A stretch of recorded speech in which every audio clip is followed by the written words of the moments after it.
Segera ambil Alkitab dan catatan, kita akan belajar firman, ada pengajaran.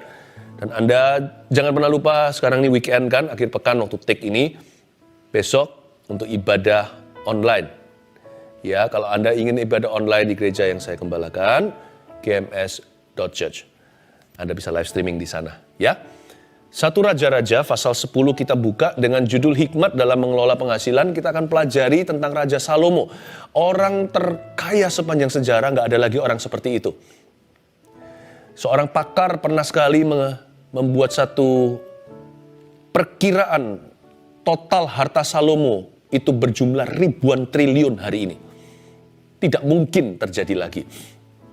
Tapi bukan kekayaan itu yang saya ingin kita pelajari, tetapi hikmatnya ketika Salomo sebelum jatuh. Dan apa yang membuat dia akhirnya tergeletak. Ternyata kemewahan juga bisa bahaya. Musuh orang itu bukan kutuk. Berkat juga harus hati-hati dan waspada. Karena itu, hikmat dalam mengelola penghasilan sebenarnya adalah mengelola hati. Karena di mana harta kita berada, di situ hati kita berada. Karena itu hati harus dikelola dengan cara mengelola penghasilan kita. Hubungan kita dengan uang itu loh, harus ada prinsipnya, prinsip kebenaran.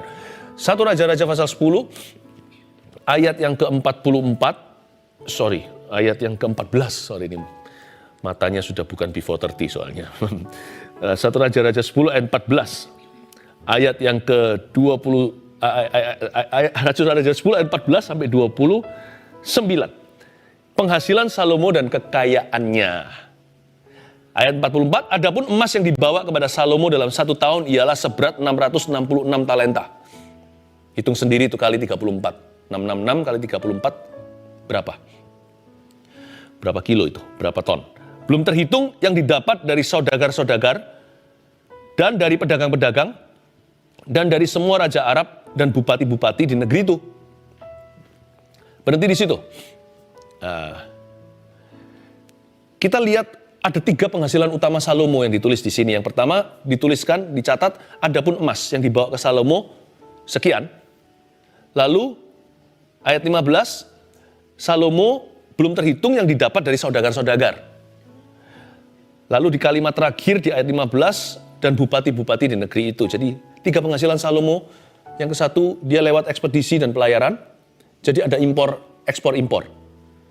Saya berdoa kalau Anda bergelut di bidang ini, ya, berurusan dengan luar negeri, apalagi sekarang masih hubungannya lockdown sana-sini, paling tidak kita nggak seleluasa dulu. Saya berdoa agar Tuhan membuka jalan. Di dalam nama Yesus, I bless your import and export. Simple ya, saya sebagai imam, hari ini harus mengucapkan berkat. Jadi, to pronounce blessing, to speak blessing unto God's people. I bless your businesses. Berkati karirmu, pekerjaanmu. Yang kedua, Salomo juga mendapatkan penghasilan lewat tradingnya, lewat berdagang. Tapi juga dari toko-toko yang tetap. Karena bupati-bupati di negeri itu kan dipasang sama Salomo tuh.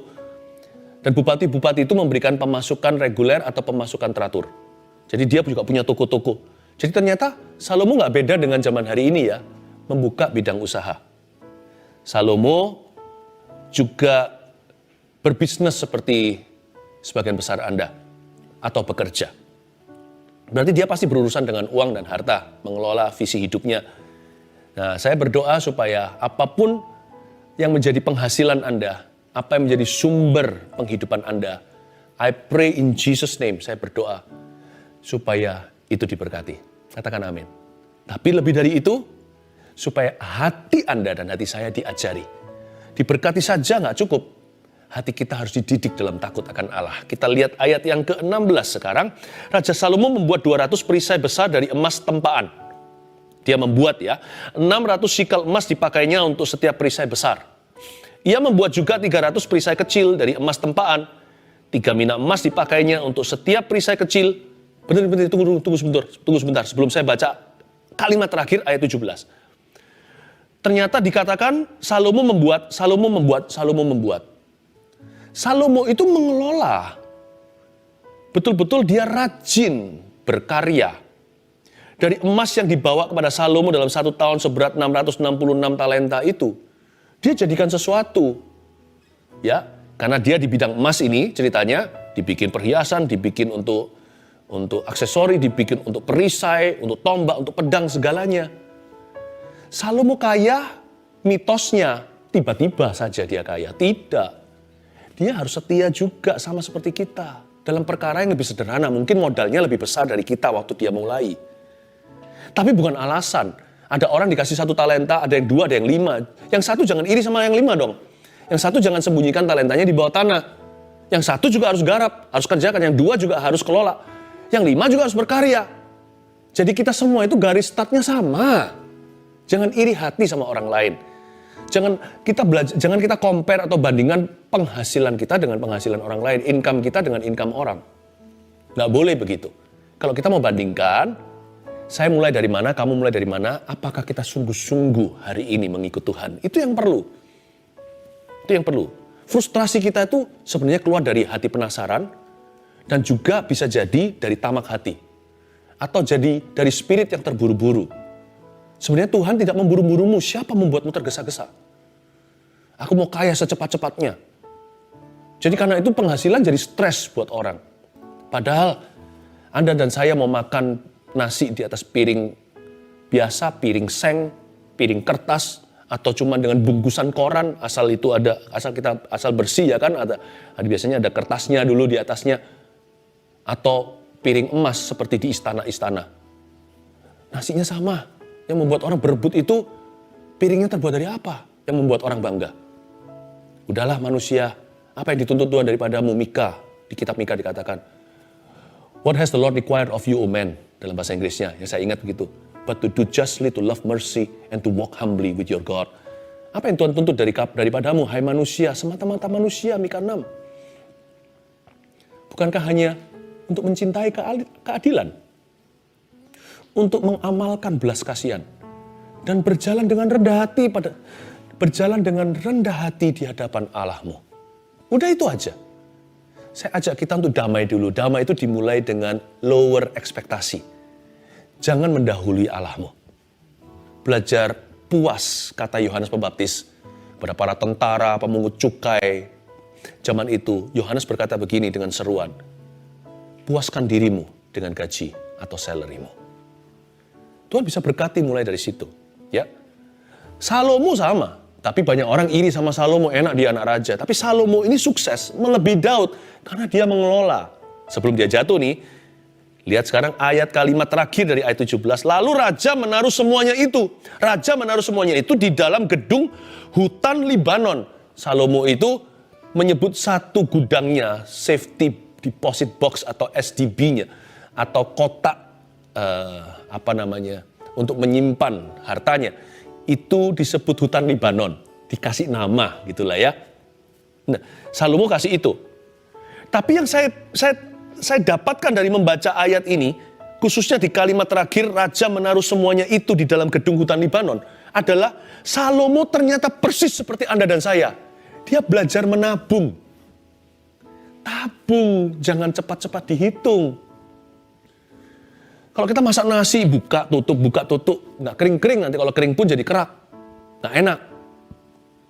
Belajar menabung, belajar sabar. Tapi apa yang bisa saya tabung, Pak? Saya bisa tabung, nggak bisa, kurang. Pasti kalau kita ikut Tuhan, nanti Tuhan kasih lebih. Tapi lebih kita nggak berlebihan kok. Kelimpahan itu nggak tentu berlebihan. Kelimpahan itu mencukupkan.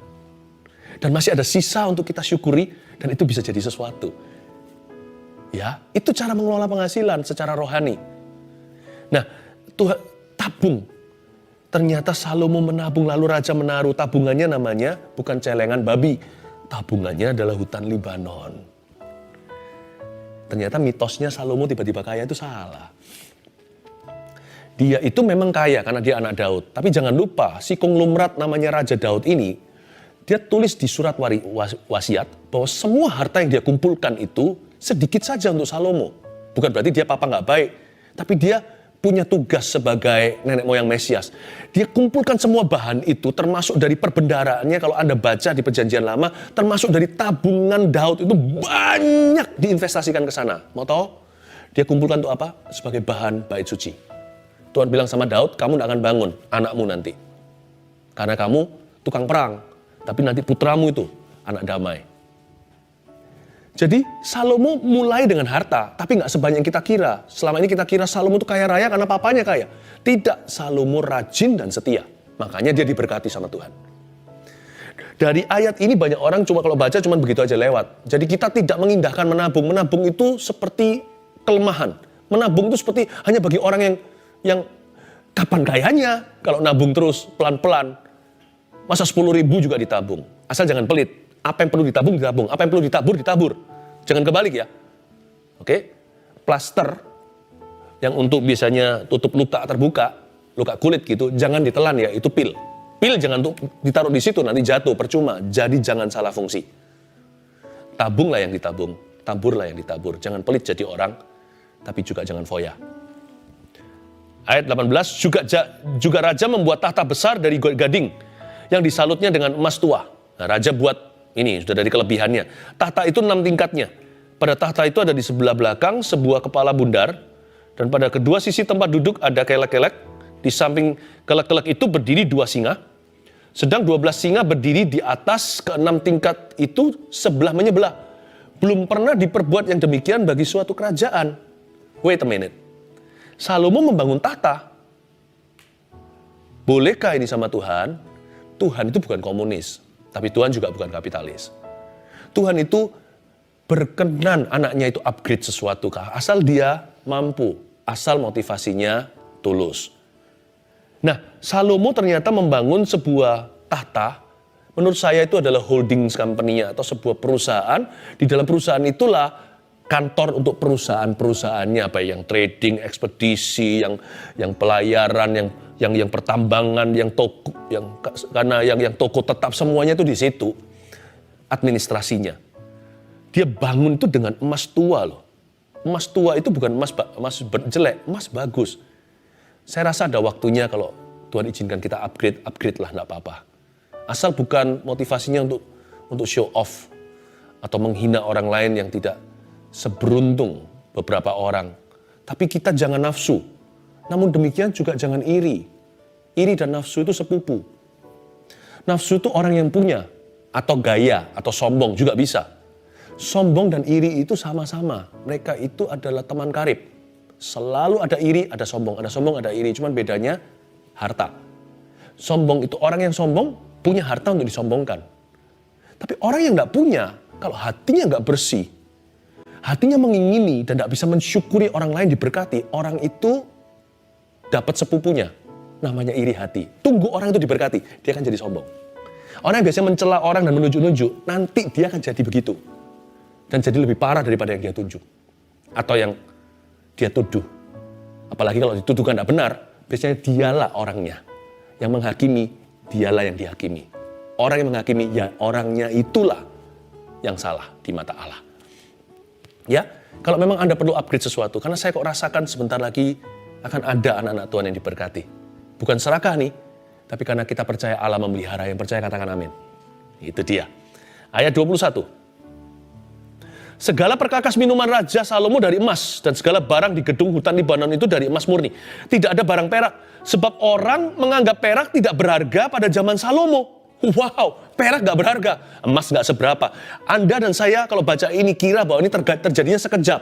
Tidak. Waktu saya selidiki ini, waktu saya betul-betul renungkan, saya banding-bandingkan dengan pasal-pasal sebelumnya, saya mendapatkan pasti gak luput jauh. Ketika perak menjadi tidak seberapa berharga pada zaman Salomo, itu setelah dia 20-30 tahun jalan pemerintahannya.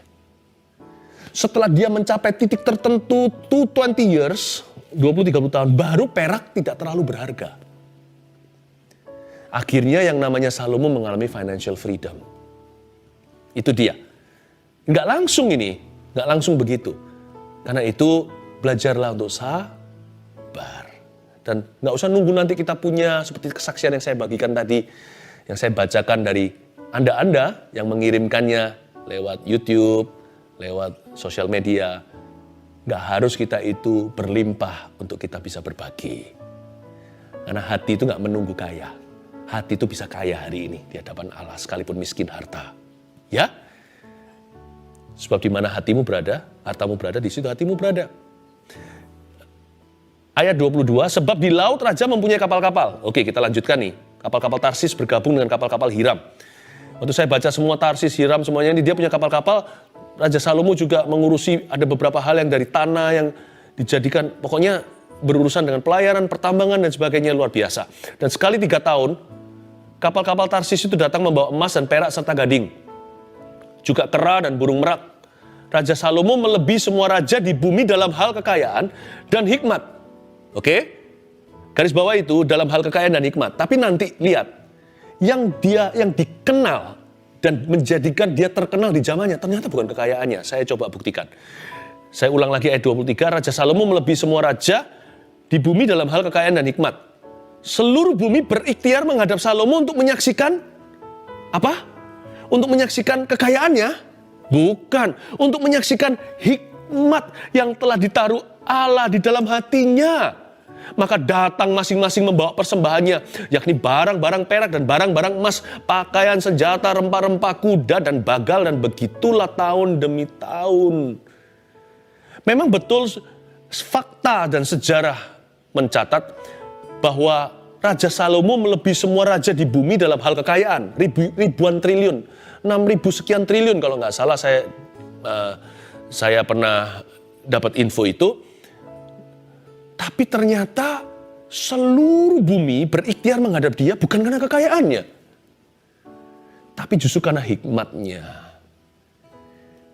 Sekarang aja karena banyak manusia serakah. Di zaman modern apalagi yang jadikan ilah masa kini itu biasanya adalah Mamon. Sehingga sekarang Salomo lebih dikenal karena kayanya. Tapi zaman itu termasuk sampai ada ratu dari Afrika datang itu karena hikmatnya. Permulaan hikmat itu takut akan Allah. Sebelum Salomo jatuh, dia dikenal karena kehidupan salehnya. Karena dia takut akan Tuhan. Orang-orang itu kagumnya gini loh, orang sekaya dia kok bisa se-humble itu ya? Itu yang jadi pembicaraan, bukan orang sekaya dia. Kalau orang sekaya dia titik, semua orang mau serang kerajaannya, tapi semua jadi kawannya. Musuh-musuh dia pun jadi sahabatnya, karena hidupnya berkenan kepada Allah. Jadi saya mendapatkan sebuah kesimpulan bahwa orang miskin maupun orang kaya harta sama-sama punya pilihan untuk bisa hari ini juga jadi berhikmat dan bijaksana. Semua tergantung cara kita meresponi dengan hati. Jadi orang untung atau merugi sama-sama bisa bijak. Sama-sama bisa berhikmat. Semua tergantung respon hati kita in the now, di masa kini sekarang kepada Tuhan Yesus. Dan kepada firman-Nya, kepada Roh Kudus yang sebagai nurani hidup kita, yang bergerak di dalam diri kita. Dan karena dia orang yang punya, berhikmat pula, orang-orang datang membawa persembahan. Gara-gara hikmatnya lah Salomo menjadi super diberkati. Sebelumnya memang dia diberkati, tetapi dia menjadi sangat diberkati bukan karena harta persembahan yang dibawa bangsa-bangsa, tapi temannya banyak. Orang kalau punya teman banyak, disukai semua orang, memberkati semua orang, orang itu kan koneksinya di mana-mana. Orang itu kan luar biasa. Rahasia Salomo ternyata bukan wealth-nya, tapi karakternya. Karakternya. Ayat yang ke-26. Salomo mengumpulkan juga kereta dan orang berkuda. Mulai masuk kesedihan. Mari kita masuk kejatuhannya, tentang kejatuhannya. Salomo mengumpulkan juga kereta dan orang berkuda sehingga ia mempunyai 1.400 kereta. Gak kebanyakan tuh. Dan 12.000 orang berkuda, ngapain wong dia gak lagi perang? Yang semuanya ditempatkan dalam kota-kota kereta dan dekat raja di Yerusalem. Aduh, padahal Tuhan udah bilang. Ya kan waktu Samuel buat peraturan nanti raja, kemudian waktu mereka bangsa Israel minta raja, itu zamannya Saul, masih Raja Saul, belum ada. Diberitahu nggak boleh terlalu banyak kuda. Boleh, tapi jangan banyak-banyak. Kereta juga ngapain banyak-banyak, nanti bergantung pada hewan, pada kekuatan. Oke, kita lanjut dulu. Ayat 27, raja membuat banyaknya perak di Yerusalem sama seperti batu. Dan banyaknya pohon kayu ara sama seperti pohon ara yang tumbuh di daerah bukit. Ya nggak apa-apa itu ekonomi. Ayat 28 masalah lagi. Kuda untuk Salomo. Wah, waktu kuda ini mulai masuk, sebentar lagi wanita lah. Udah cepat lambat dia pasti jatuh di sexual immorality. Udah kelihatan gelagatnya. Nggak usah ke pasal 11. Ketika pasal 11 ayat 1, nggak usah dibaca, saya bacakan aja. Adapun Raja Salomo mencintai banyak perempuan asing. Di samping anak Firaun, ia mencintai perempuan-perempuan Moab, Ammon, Edom, Sidon, Het. Jadi playboy kawakan. Padahal dia nggak gitu loh. Orang ini alim. Koko-kokonya itu loh, yang anak-anak Daud itu yang bunuh-membunuh. Itu yang party boys. Kok bisa jadi gini ya? Hati ya. Makanya itu kita harus hati-hati, pakai double hati. Kalau ikut Tuhan itu hatinya harus double. Kuda untuk Salomo didatangkan dari Misraim dan dari Kewe. Saudara-saudara raja membelinya, saudara-saudara raja membelinya dari Kewe dengan harga pasar. Sebuah kereta yang didatangkan dari Misraim berharga sampai 600 shikal perak. Dan seekor kuda sampai 150 shikal. Dan begitu juga melalui mereka dikeluarkan semuanya itu kepada semua raja orang Het dan kepada raja Aram. Ada dua kesalahan Salomo yang bisa kita pelajari. Pastor Philip, apakah tidak terlalu early di masa pandemi kita bicara tentang ini? Loh, sedia payung itu sesudah atau sebelum hujan? Atau ketika hujan? Sebelum kan? Kita semua ini mau ngeluh setiap hari, aduh susah ya. Jangan kutuki dirimu sendiri, kutuk udah banyak dalam hidup ini. Berkati dirimu sendiri dengan katakan, aku dapat melakukan segala perkara. Allahku akan sanggup mencukupkan segala yang kuperlukan dalam kekayaan dan kemuliaannya, bukan pas-pasan. Ya, saya justru harus ajarkan gimana hati ketika diberkati, sebelum diberkati dong. Apalagi saya pernah dapat nubuatan sekarang menjelang masuk Agustus waktu live ini. Saya yakin di bulan ini, saya minta paling tidak. Saya masih ingat tahun 2017 saya pernah mendapat satu penglihatan, saya sampaikan ke jemaat. Waktu terjadi goncangan ekonomi tapi beda, tidak seperti pandemi. Saya mendapat penglihatan seperti lihat satu seperti ada halilintar tapi itu sinar terang berwarna-warna. Itu seperti guntur. Saya tanya sama Tuhan ini apa, lalu ada firman dalam mimpi saya. Emas perak ku punya. Emas perak adalah milikku. Dan kau akan hidup dari firmanku, dari janjiku. Lalu saya melihat semua guntur itu mengirim seperti digojek sampai ke depan pintu. Berkat yang spesifik seperti sidik jari bagi setiap anak Tuhan sendiri-sendiri. Tidak bisa saling compare, tidak bisa saling iri. Dan Tuhan akan memberi makan. Tidak ada masa paceklik dalam Tuhan Yesus. Tidak ada yang namanya musim kemarau. Goshen itu di Mesir, semuanya lalatan, semuanya itu belalang di situ diluputkan. Tuhan bisa, Tuhan sanggup. Tugas kita hanya rajin dan setia, mengelola, menabung seperti Salomo. Tuhan yang bergerak semuanya. Seperti satu malam ketika bangsa Israel dilewati oleh malaikat maut. Bangsa Mesir, bangsa Israel diluputkan. Kenapa Tuhan tidak bisa melepaskan dalam satu bulan, satu malam, mulai bulan ini, bulan kemudian ini, Agustus nanti ini. Lalu setiap hari juga Tuhan bisa lepaskan malaikat indah kepada kita. Seperti Santa Claus sorga membagi-bagikan bonus dari Tuhan Yesus. Kita nggak minta, kita nggak layak, kita tahu diri kok. Kita nggak menuntut Tuhan, nggak dikasih ya nggak apa-apa. Kita mau menderita seperti Ayub sampai mati, kita itu sudah punyanya. Tuhan Yesus juru selamat kami ini milikmu. Tuhan Yesus juru selamat kami ini milikmu. Kita ini sudah milik Tuhan, mau kemana pergi? Nggak diberkati juga sama Yesus. Mau apes melulu sampai akhir hidup ya tetap Yesus pilihanku. Tapi saya yakin Tuhan bisa melepaskan malaikat kehidupan. Why not? Saya harus siapkan dulu hatimu sebelum diberkati, bukan? Ada dua kesalahan Salomo. Dia tidak menaruh kekang dalam dagingnya. Penguasaan dirinya kendor. Demi hobi, dia beli kemahalan dan kebanyakan. Yang nggak perlu, sehingga hatinya jadi lepas tali lesnya. Sehingga bisa over. Pepatah dunia bukan firman Tuhan berkata, too much of a good thing is not a good thing. Terlalu banyak sesuatu itu nggak baik. Mau vitamin kayak, mau apa kayak, mau makanan tertentu. Nggak bagus. Zat besi bagus, kebanyakan juga nggak bagus. Dan sebagainya kan. Gula juga perlu buat tubuh kita, kan tubuh kita perlu burn. Tapi kebanyakan gula nanti diabetes. Dia terlalu, saya rasa ada pentingnya ya kita ini punya kekang ya. Kita ini harus ingat selalu bahwa segala yang perlu itu yang terutama itu yang nilainya kekal. Itu yang nggak perlu ada batas. Segala sesuatu yang lain dalam hidup kita ini harus ada batasnya. Mintalah Tuhan batas-batas itu biar baik orang lain bisa ngerem Anda atau apa. Sekalipun Anda mampu, pertanyaannya bukan mampu nggak. Pertanyaannya takut akan Allah. Tahu bahwa hatimu itu nggak bisa dipercaya. Makanya itu kalau ikut Tuhan harus hati-hati. Double hati, satu hati untuk menikmati, satu hati untuk ngerem. Yang kedua, kesalahan Salomo kedua adalah dia nggak ngalamin, sudah males detox hati. Detox hati itu gimana? Lewat mengasihi, lewat melayani. Kalau punya kelebihan, nggak tentu harta, waktu segalanya itu persembahkan untuk sesuatu yang berharga atau untuk orang lain juga. mengasihi, melayani, berbagi, memberi, itu detoks hati. Salomo sudah kurang puasa kali, bukan karena puasa kita bisa tetap hidup kudus dan benar. Ada orang puasa bisa seperti orang Farisi, munafik ternyata. Tetapi Salomo ini sudah kurang yang gitu-gituan. Sehingga dia masuk ke penyembahan berhala. Saya kasih 3 aja ya. Soal harta, tulis ini. Poin saya 3 sederhana lalu kita berdoa. Kita siapkan untuk masuk ke bulan perjanjian. Bukan hanya Agustus ini kita nggak punya superstisi atau mensakralkan, dia enggak. Tapi raise your level of expectation. Tingkatkan level ekspektasi kita semuanya. Saya percaya akan ada deal-deal terjadi. Ada bonus keringanan, ada pembatalan daripada vonis-vonis musuh. Hal-hal itu akan terjadi. Akan ada perdamaian. Tom and Jerry tidak akan kejar-kejaran lagi. Mungkin Tom and Jerry akan salam-salaman. Ya kan? Mungkin Jerry-nya sudah bisa bebas, Tomnya udah pergi dan sebagainya. Saya nggak ngerti. Tapi pokoknya akan ada sesuatu terjadi. There is something that will happen. I know it in my spirit.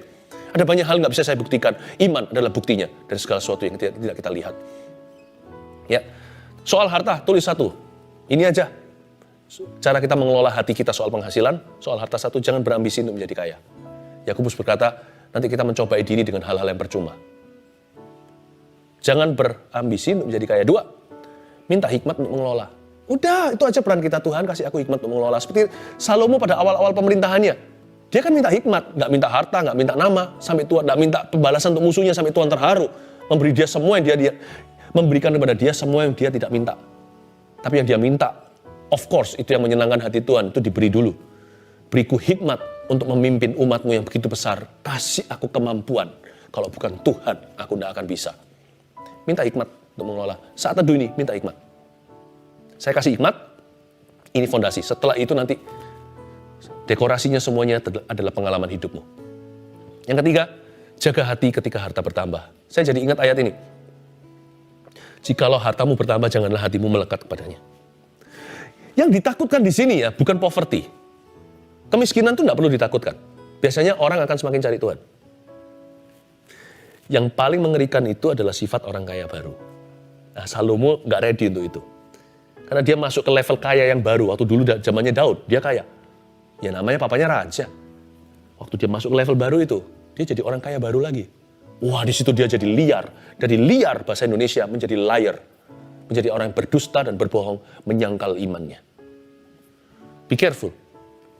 What we need to watch out is sifat ini, sifat OKB ini. Bukan poverty. 1, 2, 3, soal harta. 1, sebut bersama dengan saya.